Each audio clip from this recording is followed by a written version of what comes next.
Namaskaram everyone. In this video I want to talk about social media and why you should delete it. So since I'm a little guy, like we're talking 3 years old, I had been playing video games. I remember the first console I had was a Nintendo 64 when I was like 3 or 4 years old. And then I had a Game Boy. I would be really addicted to Pokemon. I would watch all the Pokemon TV shows. And I was a really lively kid, but because of all these distractions, I turned to be kind of introverted and just impatient. And my mom had a really struggle because I was born in New York, so she wanted me to do more sports and stuff like that. But because of all this distractions, it was difficult for me to like really get concentrated and motivated to do things. And that was a trouble for her.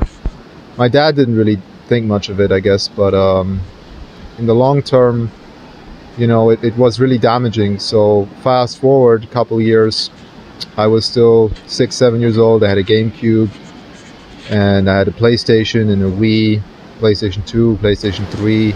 And then I had a computer and I would play World of Warcraft and stuff when I was like 8, 9, 10, 11 years old. And then when I got older, I got interested in girls and then I stopped doing a lot of these things, but I would still play video games on my computer a lot, even until like 17, 18, and then I went to university and I got into like smoking weed and I quit university. I sold my computer, which was a really good one I built myself, and I got me a laptop and I started making some money selling websites and doing things like that. And I moved to Hawaii and like I was starting businesses and doing things, but it was always difficult for me to stay really focused and concentrated on the things that I wanted to do. And I would always feel like some kind of self-doubt and self-loathing and just misery about my performance and not feeling like I'm doing enough, not feeling like I'm getting enough done, although I'm like all the time thinking that I'm working, but I'm really not. Or I don't even know how to explain it. I'm still not sure how these things happen, but I think it's because it's really difficult for me and people in our generation to stay focused on something for long enough. And the only way I can explain it is if you ever read the book 1984 by George Orwell, which is kind of a classic on like surveillance and dystopian future, you can definitely see the parallels to today. So in that book, he was talking about how you have like a radio or like a TV screen on all the time that's kind of like taking your attention away, and it's giving you all this information about the propaganda and stuff like that, where you don't really have your own opinion.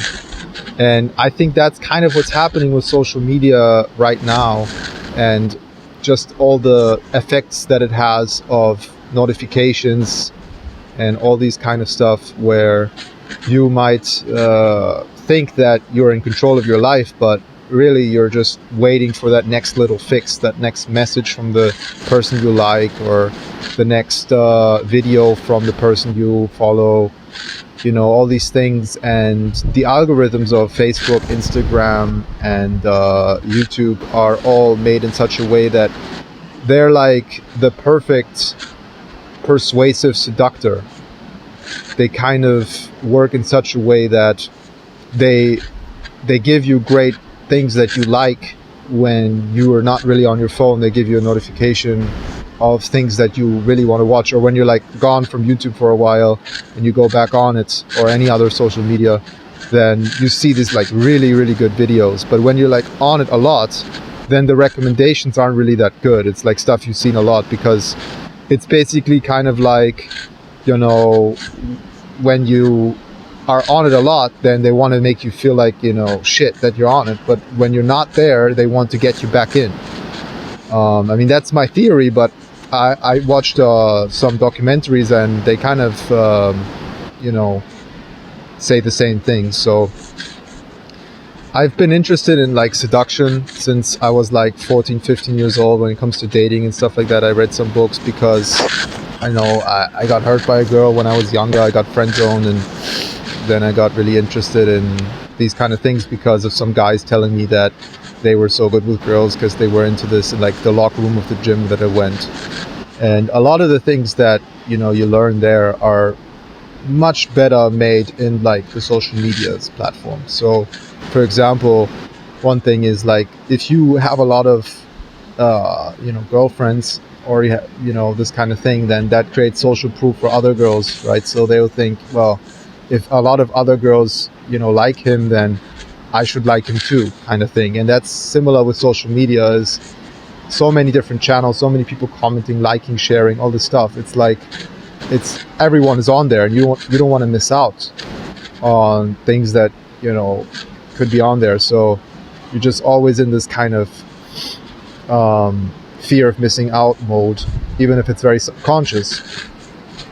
So I think that if you think about it from this perspective, that you want to be able to have a longer attention span, you want to be able to do things that are meaningful to you, for example, yoga, or a business, start a business, or, you know, just be still or read a book or something like that.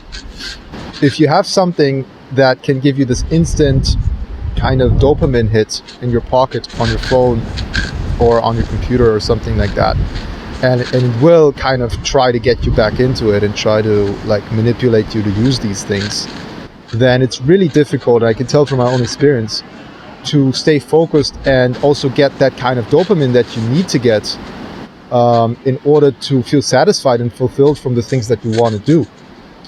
So that's what I want to leave you with today, some action steps that you could take. So number one, I think turn off all notifications that aren't like super critical, like even WhatsApp notifications, messaging notifications. I think you should turn them off, besides maybe when you get calls in, but even them you should maybe turn off, and just check your phone, you know, once or twice a day, and check the apps and actually go in them, see if someone called you and call them back, if you really want to be doing this on a better scale. That's what I do. That's one thing I urge you to do. And also install some Chrome extensions. There's this extension for YouTube called DF32 or something. I'll link it below. And also for Facebook, I think it's called Newsfeed Eradicator, and also for Twitter. Install those, and when you use Facebook or YouTube, just use it because you actually want to search for something. Because I cannot tell you how often it happens to me that I want to research something, I go on YouTube without the extension on, and I forget what I want to search because I start watching another video, and that stuff's really fucking stupid. Because, you know, what kind of a person are you? I mean, that is just so easily distracted. I mean, that's something that our whole society is going through. And also on that note, I want to say that everyone is getting a different feed. Everyone is getting a personalized kind of channel of information. Like even on Google, if you type in, you know, how to, you'll get something like how to, I don't know, open a can, and someone else will get how to make $1 million online. You know, it's like everything is very personalized for you specifically.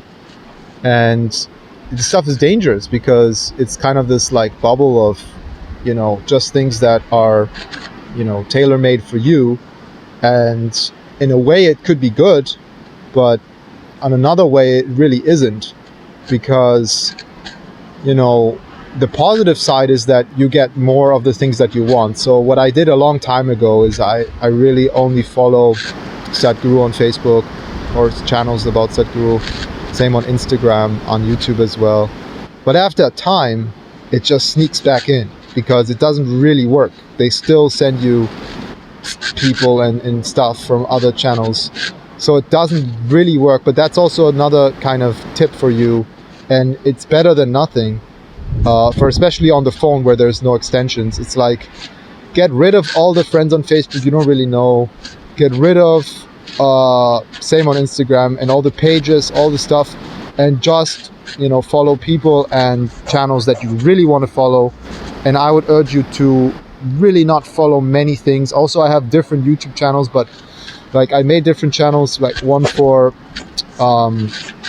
you know, like gaming channels, one for following set guru things, one for following, influencers. But in the end, it doesn't really work because it's like all mixed up. Like Google knows who you are, YouTube knows who you are, and they just anyway send you all the stuff. Like, it doesn't really work. It works to a certain degree, but then again, are you going to always switch the channels? And like, you don't want to use more time on it. You want to use less time on it. So I would say it's better to have one channel, like one consumer, YouTube channel, Instagram channel, whatever, but really focus on cutting everything out that you don't need and try and delete the apps if possible. And the thing is, once you do these things, you get more satisfaction from doing things that you want to do, which is really the key point here. That there's so much potential in all of us with the internet, but we have to get really good with digital hygiene and make sure that we stay away from things that are not supporting the things that we want to do.